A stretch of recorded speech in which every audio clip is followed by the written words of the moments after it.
Hello everyone. Now let's take up the next topic for this chapter 3. Today we will discuss about the derivation of the expression for resistivity. Right? So what is this? This is expression for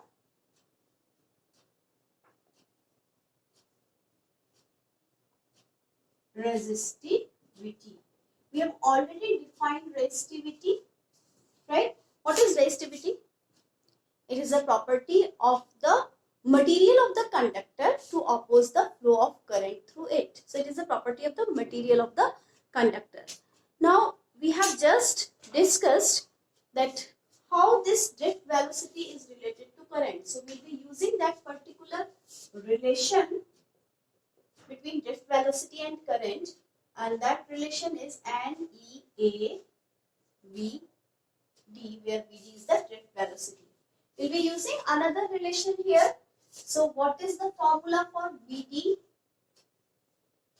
This is, if we talk about the magnitude only, this will be E upon E tau upon M.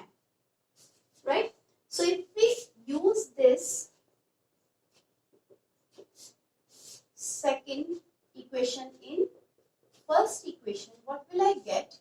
I is equal to NEA, right? E tau upon M, right?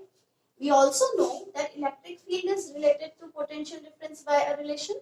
So electric field is equal to V upon L. So if we know that our conductor is having length L and area of cross section A.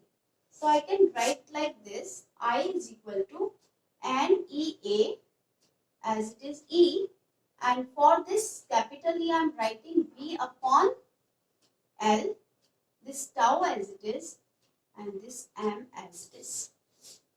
If we look at this, the expression, if I shift this V over here,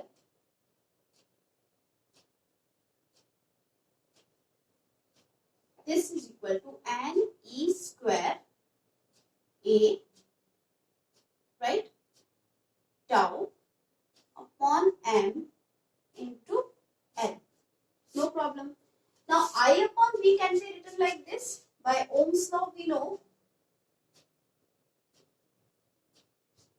V is equal to IR, right? So I upon V can be written as 1 upon R, right? So I can write this is equal to R. No, sorry, I can write here I upon V is 1 upon R is equal to NE square A tau upon M into L, right? So if I rearrange it, let's cross multiply, so I'll get it. R is equal to ML upon NE square tau into A. So let's mark this as equation 3rd, right? We also know that R is rho L upon A. Let's mark this as equation 4 and then compare 3rd and 4th, right? If we compare these two, this is an important step here. Look at this. For L, we have L over here. For A, I have A over here as it is. For R, I have R over here. So what will this remaining term be equal to? So if we look at this term, this is equal to this resistivity, and that's what we want to find out here. So this resistivity is equal to M upon NE square tau. Let's recall the meaning of these terms. Rho is resistivity, we all know, right? M is mass of electron, E is electronic charge, but what is small n? This is number of electrons per unit volume. That is number density. So this is number density of electrons, right? What is tau over here? This is relaxation time or average relaxation time. This is average relaxation time. So you can say, what is relaxation time? It's the time between successive collisions. So the average time between successive collisions is called average relaxation time. So I can mention it here. Average time between successive collisions is called this tau, right? So this is our expression, right? So now I can use this expression to draw the resistivity and temperature graphs for various materials, right? So before we proceed to the graphs, we need to understand the relation between the resistivity and temperature. Then only we will be able to apply this expression. So I am marking this expression as number 5, which I will be using later. So right now I am rubbing the board. So this was the derivation for expression for resistivity.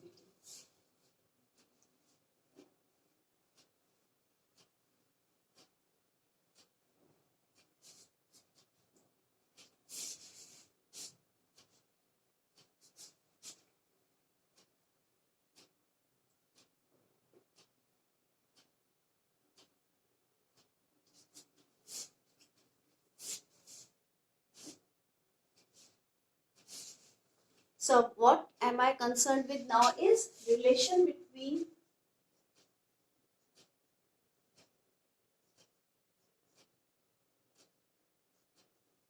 resistivity and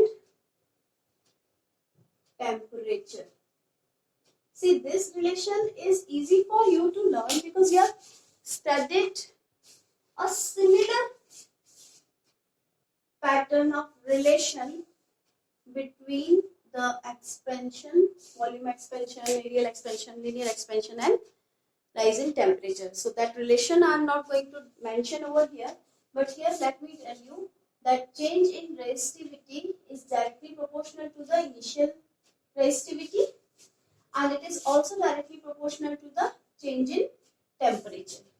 So if I combine these two, so delta rho is proportional to, this is not alpha, don't get confused, right? So this is proportional to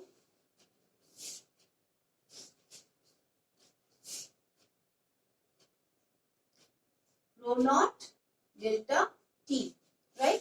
If I remove the proportionality sign, I can replace this by alpha. So this is alpha, which is, this symbol is alpha, okay? And this is, alpha is, what is alpha over here? This is temperature coefficient of resistivity. Right? I'll tell you what are its values for conductors and semiconductors, right? So if I remove this proportionality sign, I'm getting this alpha, which is constant of proportionality. This is rho naught. This is delta T. If I write it further, I can write this. This is final resistivity minus initial resistivity, and this gives us alpha rho naught delta T. So I can shift this rho naught over here. So I can write here this into delta T. So I can take this common, 1 plus alpha delta T. So this delta T is the rise in temperature, where alpha is temperature coefficient of resistivity and delta T is rise in temperature. Right? So this is the relation between the temperature and the resistivity. We have a similar relation for the relation between resistance and temperature.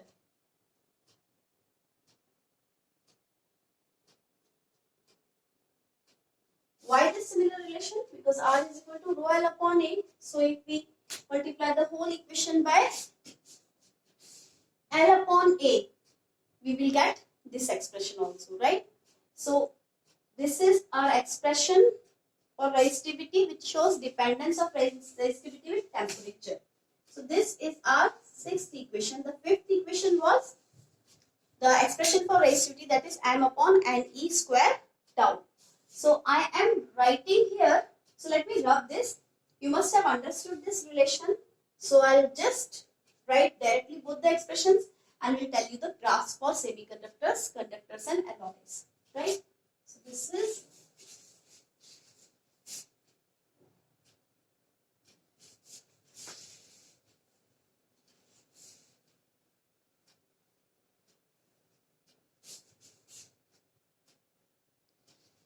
so variation of resistivity with temperature for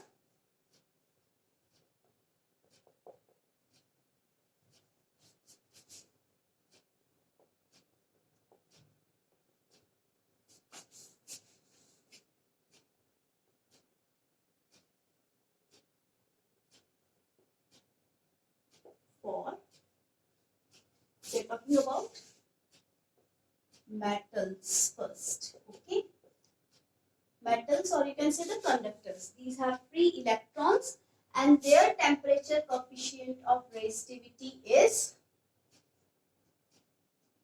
positive. So what is this? This is temperature coefficient of resistivity for metals.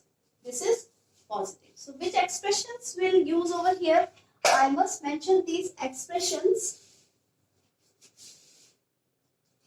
at the top itself. So I'll be using two expressions.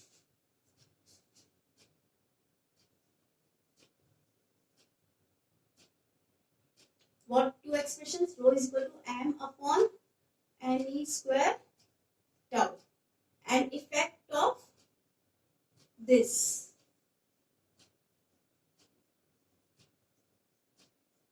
Right? So we have to check that what is the effect of changing temperature on any of these terms. Right? So to check that, we know that alpha is positive. So we can say that here this quantity is positive. Now, what happens when the temperature increases? We know that metals have enough number of free electrons, right? So when temperature is increased, the number of collisions per second will increase, right? So if the number of collisions per second is increasing, means the collisions are occurring very, very fast. Suppose I am an electron, I am colliding with an electron, then another electron, then another electron. So this process is fast. So what will change?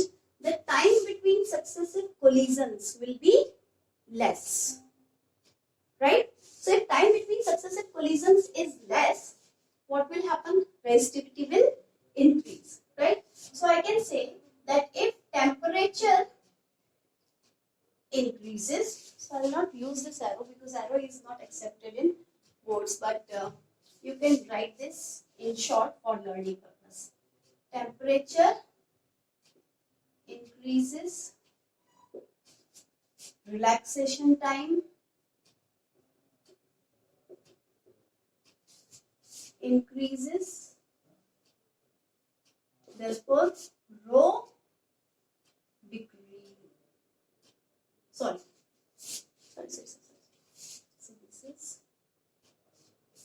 temperature increases, the relaxation time decreases. So rho increases.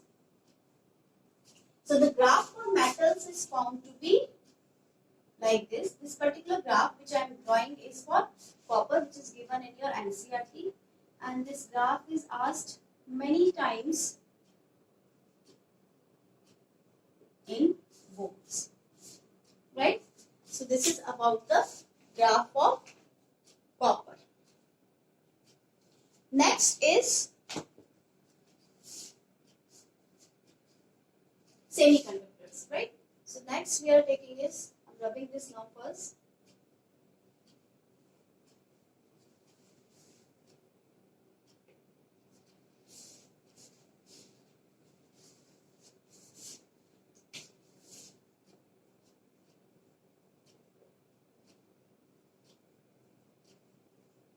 For semiconductors, alpha is negative. What is alpha? Alpha is the temperature coefficient of resistivity.